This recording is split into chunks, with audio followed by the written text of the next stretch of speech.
19ኛው ክፍለ ዘመን በእድገት በሀብትና በቴክኖሎጂ የተማረከበት አዲስ ነገር ማድረግና መፍጠር ዘመኑ የሆነበት ነበር።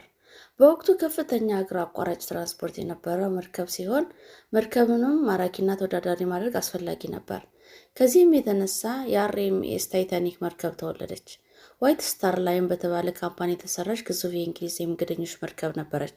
በጊዜው ከተሰሩት ትልቅና እጅግ በጣም የቅንጦት በተራቀቀ ዲዛይኖቿና ውሃ በማይገባባቸው ክፍሎቿ ምክንያት የማትሰምጠው መርከብ ብለዋት ነበር።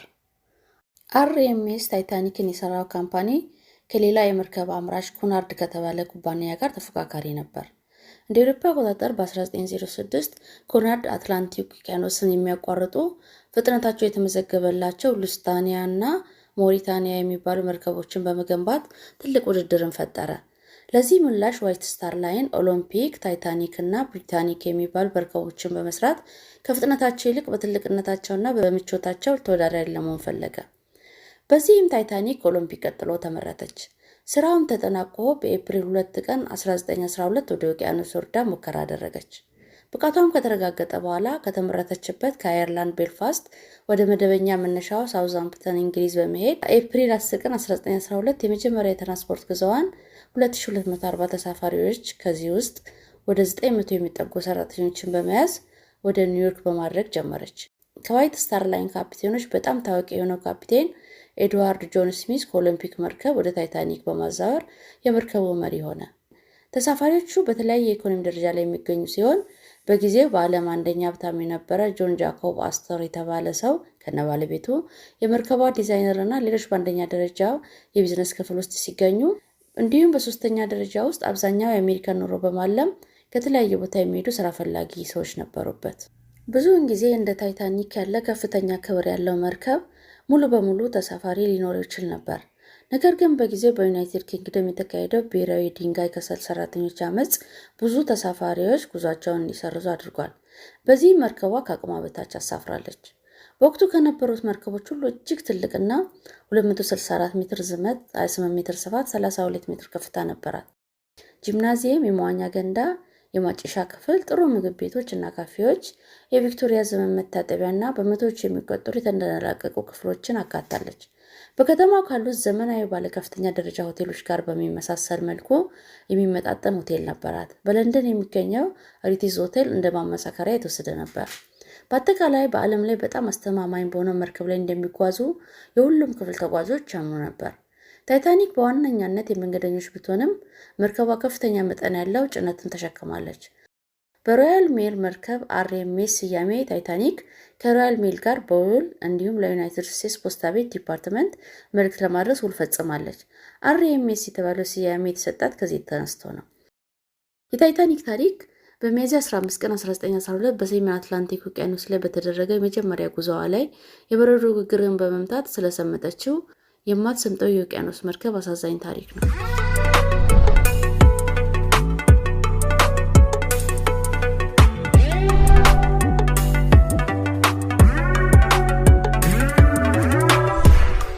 በኤፕሪል 14 1912 ምሽት ውቅያኖሱ ጸጥ ያለና ሰማዩ ግልጽ ነበር።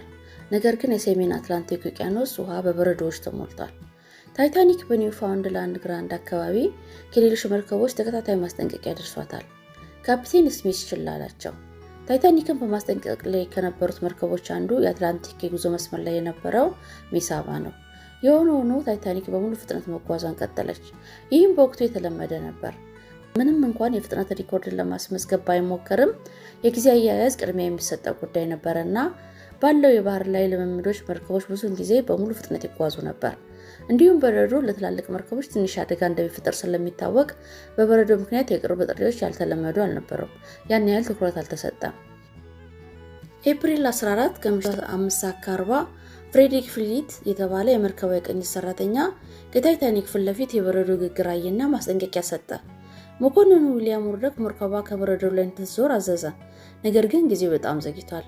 የታይታኒክ የጎን ክፍሏ የበረዶ ግግርን በመምታቱ ከታች ተከታታይ ቀዳዳዎችን ፈጠረ። በረዶውም ከመርከቧ ጎን ጋር ተጣበቀ፣ ብዙ ክፍሎችን ቀደደ። ከ16ቱ ውሃ የማያስገቡ ክፍሎች 5ቱ በከፍተኛ ሁኔታ ተሰባበሩ፣ 6ኛውም በትንሹ ተጎዳ። መርከቧ ከ4 ክፍሎች በላይ በውሃ ተጥለቅልቃ መቆየት እንደማይቻል በመገመቱ የታይታኒክ መስመጥ ብዙም ሳይቆይ ታወቀ።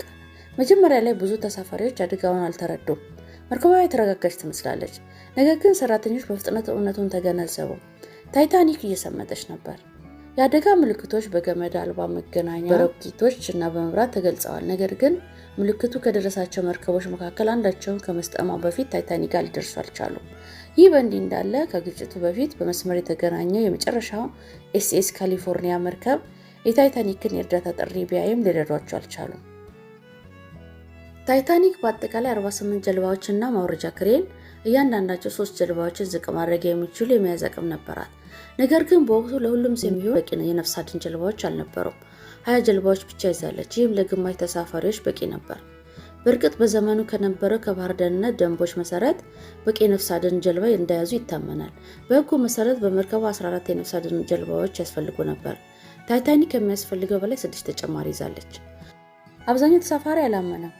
ሆኖም በነበረው ጀልባ ሴቶችና ህጻናት በቅድሚያ እንዲሳፈሩ ተደረገ። ብዙ ሰው ሊያድኑ የሚችሉ ጀልባዎች በድንጋጤ ትንሽ ሰዎችን አሳፍረው ሄዱ። መዳን የሚችለውን የሰው ብዛት በግማሽ ቀንሶታል። ቢያንስ 500 ተጨማሪ ሰው ይድን ነበር። በዚህ ሁሉ ውስጥ የመርከቧ የሙዚቃ ባንድ ሰዎችን ለማረጋጋት ሙዚቃ መጫወታቸውን አላቋረጡም ነበር። በመጨረሻም ከመርከቧ ጋር ወደ ውቅያኖስ ወረዱ። አንዳንዶች መርከቧ አሁንም እንደማትሰምጥ በማመን እርምጃ ለመውሰድ ፈቃደኛ አልነበሩም። የመጨረሻዎቹ ሰዓታት ኤፕሪል 15 2:20 AM ከሌሊቱ 8 ሰዓት በእኛ አቆጣጠር ማለት ነው። ታይታኒክ ተከፋፍላ በውቅያኖሱ ቀዝቃዛ ውሃ ስር ጠፋች። በአደጋውም ከ1500 በላይ ሰዎች ሞቱ። በአብዛኛው በበረዶ ውቅያኖስ ቅዝቃዜ ከ15 እስከ 20 ደቂቃ ባልሞላ ጊዜ ውስጥ ነበር የሚያልፉት። ከኔጌቲቭ 2 በታች ነበር ቅዝቃዜው። በህይወት የተረፉት 705 ሰዎች በጀልባው ላይ የነበሩት ብቻ ናቸው። ከሌሊቱ 10 ሰዓት አካባቢ ታይታኒክ ቀደም ሲል ላደረገችው የጭንቀት ጥሪ ምላሽ RMS ስካርፒያ የተባለችው መርከብ በቦታው ደረሰች። በእርግጥ በውቅያኖስ ለተንሳፈፉት እጅግ ዘግይታ ቢሆንም በጀልባ ላሉት ግን በጊዜው ደርሳለች። ከአደጋው የተረፉትን ከጀልባው ላይ በማሳፈር በበረዶ፣ በጭጋግ፣ በነጎድጓድና በከባድ የባህር ቅዝቃዜ ወደ ኒውዮርክ ለመድረስ 3 ቀናት ፈጅቶባታል። ካርፓቲያ ግን ስለተፈጠረው ነገር በገመድ አልባ ዜና ለመላው ዓለም ማስተላለፍ ችላለች። የመጀመሪያዎቹ ዘገባዎች ግራ የሚያጋቡ ነበሩ። የአሜሪካ ፕሬስ ኤፕሪል 15 ታይታኒክ በኤስኤስ ቨርጂኒያ ወደብ እየተጎተተች እንደሆነ በስተት እንዲዘገብ አድርጓል። ኤፕሪል 15 ምሽት ላይ ዋይት ስታር ታይታኒክ ሰጠመች በሚል መልእክት እንደደረሰ፣ ነገር ግን ሁሉም ተሳፋሪዎችና የመርከቧ ሰራተኞች ወደ ሌላ መርከብ ተዛውረዋል ብሎ ዘገበ። ከዚያ ቀን በኋላ ታይታኒክ እንደጠፋችና አብዛኛዎቹ ተሳፋሪዎችና ሰራተኞች እንደሞቱ ማረጋገጫ ወጣ። ዜናው በለንደን፣ ኒውዮርክ፣ ሞንትሪያል፣ ሳውዛምፕተን ወደሚገኙ የዋይት ስታር ላይን ቢሮዎች ብዙዎች እንዲሰበሰቡ አድርጓል። አብዛኛው ተሳፋሪና ሰራተኛ ከከተማቸው በመሆኑ ቤልፋስት በሳውዛምፕተን ውስጥ በጣም በከባድ ሐዘን ተመቱ። በኒውዮርክ አደጋውን የሰሙ ከ40 ሺህ በላይ ህዝብ ወጥቶ ተቀበላቸው። ጥያቄ ካስነሱት በጣም አወዛጋቢ ጉዳዮች መካከል አንዱ የኤስኤስ ካሊፎርኒያ መርከብ ሚና ነው። ከታይታኒክ ጥቂት ኪሎ ሜትሮች ርቆ የነበረ ቢሆንም የአደጋ ጥሪዎች ያልተቀበለ ወይም ለሮኬቶች ምላሽ ያልሰጠ ነው። ካሊፎርኒያ በበረዷማ ሁኔታ ምክንያት ሌሊት በባህሩ ላይ ቆሞ ነበር። ነገር ግን በካሊፎርኒያ የታየችው መርከብ ታይታኒክ እንደነበረችና ካሊፎርኒያ ለማዳን ሊረዳ እንዳልቻለ ለምን አላደረገውም በሚል ይወቀሳል። የታይታኒክ ቅሪት የተገኘው በሴፕቴምበር 1 ቀን 1985 ከ73 ዓመታት በኋላ በአሜሪካና ፈረንሳይ የጋራ ምርምር ነው። ቅሪቱ ለሁለት ተከፍሎ ከአደጋው በግምት ከ600 ኪሎ ሜትር በላይ ርቆ ከካናዳ የባህር ጠረፍ በኒውፎንላንድ ባህር ዳርቻ ተገኘ። በባህር ወለሉ ከ380 ኪሎ ሜትር ስር አርፋለች። ታይታኒክ የህግ አውጪዎች፣ የታሪክ ተመራማሪዎች፣ የፊልም ሰሪዎች፣ የውቅያኖስ አድናቂዎችና የዓለምን የፈጠራ ጥበብ አነሳስቷል። የአካዳሚ አዋርድ ተሸላሚ የሆነው ጄምስ ካሜሮን የ1997 ታይታኒክን ጨምሮ ስፍር ቁጥር የሌላቸው መጽሐፎች፣ መጣጥፎችና ፊልሞች በዚህ ታሪክ መነሻ የተዘጋጁ ናቸው። በነገራችን ላይ የካሊፎርኒያ መርከብ ካፒቴን እርዳታ ባለማድረጋቸው ከስራቸው የተሰናበቱና እስከ ህይወታቸው ፍጻሜ ድረስ ትልልቅ የህዝብ መርከቦች እንዳይዙ እንደተደረጉ ይታወቃል። እሳቸውም ይህን ስማቸውን ለማደስ ጥረት ቢያደርጉም ሳይሳካላቸው በ1962 ህይወታቸው አልፏል።